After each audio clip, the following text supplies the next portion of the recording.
حضرت علی رضی اللہ تعالیٰ عنہ نے فرمایا، اپنی زندگی میں ہر کسی کو اہمیت دو، جو اچھا ہوگا وہ خوشی دے گا اور جو برا ہوگا وہ سبق دے گا۔ کوئی تمہارا دل دکھائے تو ناراض مت ہونا، کیونکہ قدرت کا قانون ہے، جس درخت کا پھل زیادہ میٹھا ہوتا ہے لوگ پتھر بھی اسی کو مارتے ہیں۔ لوگوں کے عیبوں سے اس طرح غافل ہو جاؤ جیسے سوتے وقت تم دنیا سے غافل ہو جاتے ہو۔ جو تمہاری خاموشی سے تمہاری تکلیف کا اندازہ نہ کر سکے، اس کے سامنے زبان سے اظہار کرنا لفظوں کو ضائع کرنا ہے۔ خود کا دوسروں کے ساتھ مقابلہ کرنا چھوڑ دیں۔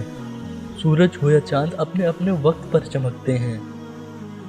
زندگی کے ہر موڑ پر صلاح کرنا سیکھو، کیونکہ جھکتا وہی ہے جس میں جان ہوتی ہے، اکڑنا تو مردے کی پہچان ہوتی ہے۔